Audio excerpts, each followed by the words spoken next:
नमस्कार बंधुरा आमार बृष्टिपर्णा चैनेले आपनादेर स्वागत। आज आमी चले एसेछि जमिदारी इलिशेर एकटा रेसिपि निये। एई रेसिपिटा एत सुंदर खेते लागे, चलुन ताहले देखे नेওয়া যাক किभाबे आमी जमिदारी इलिशटा रान्ना करी। तो आमी एरकम बड़ बड़ दुटो पिस निये निয়েছি इलिश माछेर। तो এই ইলিশ মাছটাকে ভালো করে ধুয়ে পরিষ্কার করে নিয়েছি আর এতে এবার একটু নুন হলুদ মাখিয়ে নেব।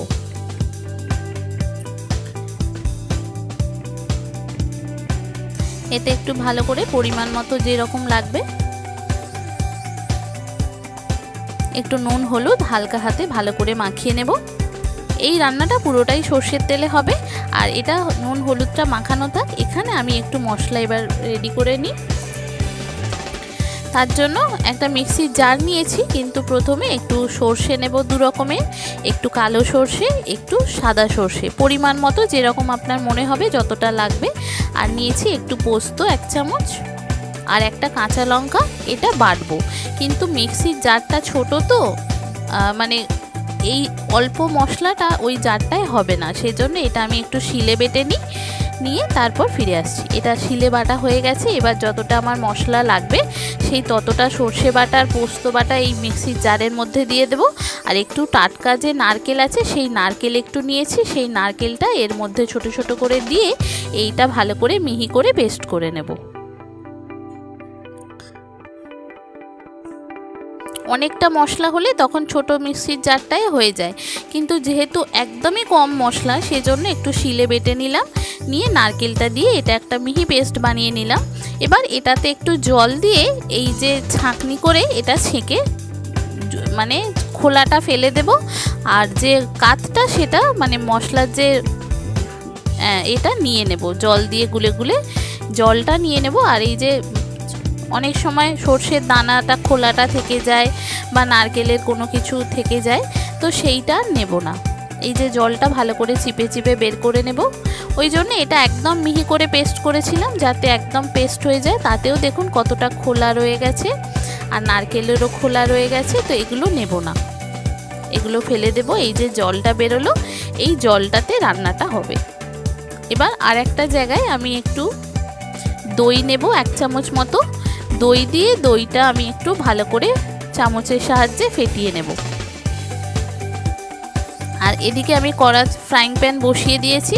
ফ্রাইং প্যানে অল্প সর্ষের তেল দিয়ে মাছগুলো হালকা লাল লাল করে ভেজে নেব। বন্ধুরা, রেসিপিটি যদি ভালো লাগে তাহলে আমার চ্যানেল বৃষ্টিপর্ণাকে অবশ্যই সাবস্ক্রাইব ও ফলো করে দেবেন আর পাশে থাকার বেল আইকনটি অবশ্যই অন করে দেবেন, তাহলে ভিডিও আপলোডের সাথে সাথেই আপনাদের কাছে নোটিফিকেশান চলে আসবে ভিডিও আপলোডের। কেমন হলো রেসিপিটা অবশ্যই জানাবেন, ভালো লাগলে একটা লাইক ও শেয়ার করে দেবেন। দেখুন সর্ষের তেলটা গরম হয়ে গেছে। এবার মাছগুলো আমি ভালো করে লাল লাল করে ভেজে নেব। মাছগুলো এপিস ওপিস ভালো করে ভাজা হয়ে গেলে তারপরে একটু কালো জিরে আর কাঁচা লঙ্কা ফোড়ন দেব ওই তেলটার মধ্যে। তবে মাছটা দেখুন যতটা তেল দিয়েছি অনেকটা তেল বেড়ে গেছে, এতটা তেল আমার লাগবে না, একটু তেল আমি তুলে নেব।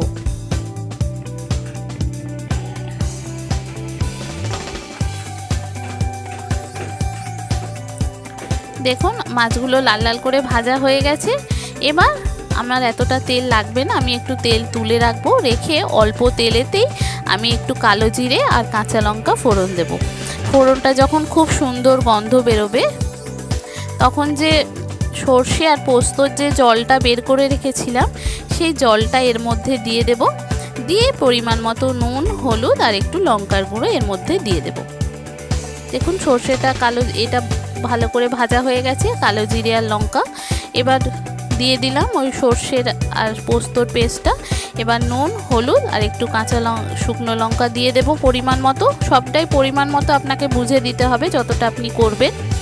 এটা ভালো করে ফুটে উঠলে দেখুন এটা ভালো করে খুব ভালো করে আমি এটা দিয়ে দিলাম। এটা ভালো করে ফুটে উঠতে হবে। যে সমস্ত নতুন বন্ধুরা আমার ভিডিওটি দেখছেন অথচ আমার চ্যানেল বৃষ্টিপর্ণাকে সাবস্ক্রাইব ও ফলো করেননি, তাদেরকে অনুরোধ করব আমার চ্যানেল বৃষ্টিপর্ণাকে সাবস্ক্রাইব ও ফলো করে দেওয়ার জন্য। তাহলে ভিডিও আপলোডের সাথে সাথেই আপনাদের কাছে নোটিফিকেশান চলে যাবে ভিডিও আপলোডে। কেমন হলো রেসিপিটা অবশ্যই জানাবেন, ভালো লাগলে একটা লাইক ও শেয়ার করে দেবেন। দেখুন এবার এটা ফুটে উঠেছে, অনেকটাই গ্রেভিটা ঘন হয়ে আসছে। তারপরে মাছগুলো দিয়ে দেব, দিয়ে একটু ঘন হয়ে আসবে, একদম তেল ছেড়ে যাবে।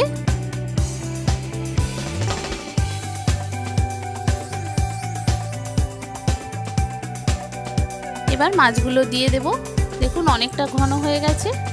এবার মাছগুলো দিয়ে দিলাম, দিয়ে একটু ভালো করে ফুটে উঠবে, গ্রেভিটা একটু ঘন হয়ে যাবে। তারপরে যে দইটা আমি ফেটিয়ে রেখেছিলাম সেই দইটা দিয়ে দেব। এখানে আমি একটু নুন ঝালটা চেক করে নিলাম, কেন গ্রেভিটা একদম ঘন হয়ে গেলে তখন নুন ঝালটা বুঝতে পারবো না।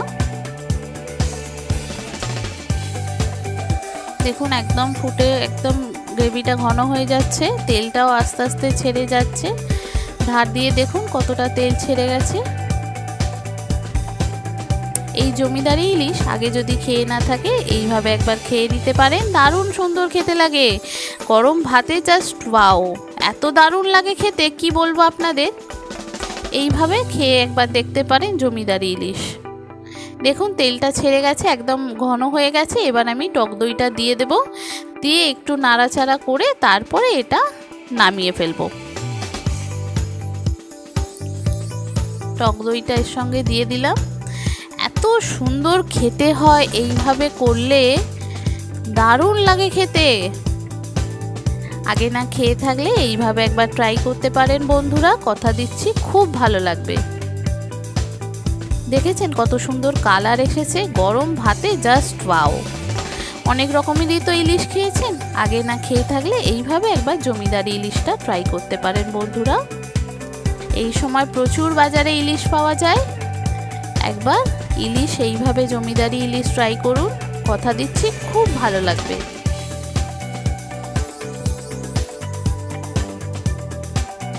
আমি চেক করে নিলাম সব কিছু ঠিক আছে নুন ঝালটা। এবার এটাকে প্লেটে নামিয়ে ফেলবো, গরম ভাতে জাস্ট সার্ভ করা। এত আমার পুরো রান্নাঘর গন্ধে মোমো করছে, কি সুন্দর তেলটা ছেড়ে গেছে দেখেছেন, আর দারুণ সুন্দর একটা কালার এসেছে, আর খেতে দুর্দান্ত হয় এইভাবে করলে। আগে না খেয়ে থাকলে এইভাবে একবার ট্রাই করতে পারেন বন্ধুরা। দেখুন কত সুন্দর দেখতে লাগছে, খেতে অসাধারণ লাগে এইভাবে করলে। কেমন হলো অবশ্যই জানাবেন, ভালো লাগলে একটা লাইক ও শেয়ার করে দেবেন।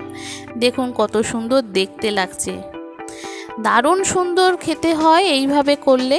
আগে না খেয়ে থাকলে এইভাবে একবার ট্রাই করতে পারেন বন্ধুরা, কথা দিচ্ছি খুব ভালো লাগবে। দেখেছেন কত সুন্দর দেখতে হয়েছে। নতুন বন্ধু যারা আমার ভিডিওটি দেখছেন অথচ আমার চ্যানেল বৃষ্টিপর্ণাকে সাবস্ক্রাইব ও ফলো করেননি, তাদেরকে অনুরোধ করব আমার চ্যানেলকে সাবস্ক্রাইব ফলো করে দেওয়ার জন্য। আর কেমন হলো অবশ্যই জানাবেন, ভালো লাগলে একটা লাইক ও শেয়ার করে দেবেন। থ্যাংক ইউ বন্ধুরা।